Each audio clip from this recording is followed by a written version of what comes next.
کل تک جب میں بتاتا تھا کہ ملک کی معیشت مختلف بحرانوں کا سامنا کر رہی ہے، حالات بہت پیچیدہ اور خراب ہیں، موجودہ حکومت کو چھوڑیے، میں ماضی کی حکومتوں کے اوپر بھی انگلیاں اٹھاتا رہا، بتاتا رہا کہ معیشت کس سمت میں جا رہی ہے، دن بدن یہ خراب ہو رہی ہے، تو تب انجینئرنگ کر کے کسی طرح معیشت کو اور معیشت کے معاملات کو روزی کر کے دکھایا گیا، روزی پکچر ڈرا کی گئی، جبکہ مجھے تو بہت پہلے سے پتا تھا کہ اخلاقی اور صحافتی اصولوں کے تحت مجھے پردہ اٹھا دینا ہے اور دکھا دینا ہے کہ معیشت میں دراصل ہو کیا رہا ہے۔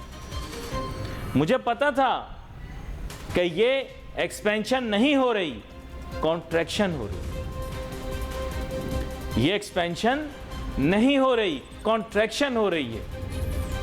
جس رستے پر ہم چل چکے ہیں، چل پڑے ہیں، یہاں سے ایک تو واپسی نہیں ہے، دوسرا یہ ہے کہ یہ کسی اور ہی طرف ہمیں لے کر جا رہی ہے۔ وجہ اس کی یہ ہے کہ پاکستان کی اکانومی آئسولیشن میں سسٹینیبل ہے ہی نہیں، but we are again in the state of denial, یعنی ہم انکاری ہیں حقائق سے۔ حقائق کیا ہیں؟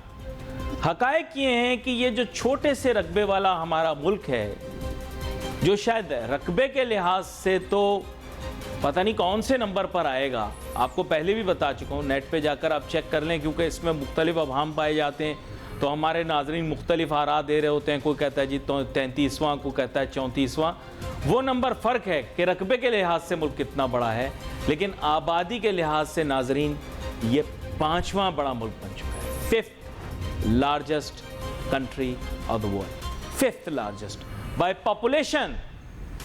یہ کوئی مذاق نہیں کر رہا آپ کے ساتھ، یہ ریئلٹی ہے، ریئلٹی ہے، ریئلٹی ہے۔ اس ریئلٹی سے آپ آنکھیں میچ رہے ہیں، چھپا رہے ہیں اور حقیقت کی طرف دیکھ نہیں رہے ہیں۔ آپ کے پاس ریسورسز نہیں ہیں، پیریڈ۔ اب لوگ میرے سے لڑتے رہیں کہ نہیں جی پولیٹیکل ہے، نہیں جی یہ ہے، لیڈر اچھا آ جائے، فلاں ہو جائے، مینجمنٹ ہو جائے۔ آپ دنیا کا کوئی بھی حربہ استعمال کر لو اکنامک، یہ ٹھیک نہیں ہوگا۔ ہاں کون سا حربہ استعمال کریں گے جو ٹھیک ہوگا؟ وہ ہوگا انٹرنیشنل پولیٹیکل اکنامکس، صرف اکنامک نہیں، انٹرنیشنل پولیٹیکل اکنامکس کا کوئی حربہ لگاؤ گے تو ملک کامیاب ہو جائے گا۔ اب وہ کون کون سے ہیں؟ دیکھیے وہ اسٹریٹجک نوعیت کے، ہم نیسلڈ ہیں in between many countries that are of international strategic importance, plus Pakistan خود بھی ایک اسٹریٹجکلی جیوگرافکلی امپورٹنٹ کنٹری ہے۔ آج سے نہیں، تقریباً کوئی اگر ہسٹری کو جھنجھوڑا جائے تو میں بھی جو اس وقت ہمارے پاس نالج اویلیبل ہے اس حساب سے 9000 سال پہلے یہاں پر تہذیب نے جنم لیا تھا، مہر گڑھ کے مقام پہ۔ ایسا سائنسداں کہتے ہیں یہاں کی تہذیب، ساری دنیا کی تہذیب نے نہیں، وہ تو مختلف جگہوں پر تھی، لیکن اس خطے میں تہذیب نے 9000 سال پہلے جنم لیا تھا۔ پاک اسٹڈیز کی کتاب میں ساری چیزیں بکواس لکھی ہوئی ہیں اس متعلق اور حقیقت سے پردہ نہیں اٹھایا گیا۔ 7000 BC کے اندر انسان یہاں پر ایگریکلچر جیسے کام کر رہا تھا۔ اس سے پہلے انسان ہنٹر گیدرر ہوتا تھا، آپ کو پتا ہوگا، یا شکار کرتا تھا، یا جو چیز اسے جنگل میں مل جاتی تھی، میدانوں میں، بیابانوں میں، ریگستانوں میں مل جاتی تھی، وہ کھا لیتا تھا۔ پھر باقاعدہ طور پر جو زراعت کی طرف آیا، آپ پروف ڈھونڈ لیں، مختلف قسم کے پروف اویلیبل ہیں، لیکن کہا جاتا ہے عام طور پر اس کے معنی یہ ہے کہ we are strategically important for such a long time. Sindhu دھرتی ہماری یہ سندھ تک محدود نہیں ہے، یہ سندھو گھاٹی پوری جو ہے، یہ سندھو دھرتی یعنی انڈس ریور کا سسٹم ہے، یہ کب سے ایگزسٹ کرتا ہے، یہاں پر اس کی باقیات موجود ہیں۔ بہت سارے لوگ اسے ہڑپن سویلائزیشن کہتے ہیں، کچھ لوگ اسے کوٹڈیجی سویلائزیشن، کچھ لوگ موہنجو دڑو جو سب سے بڑا ادھر کا شہر تھا اس سے منسوب کرتے ہیں۔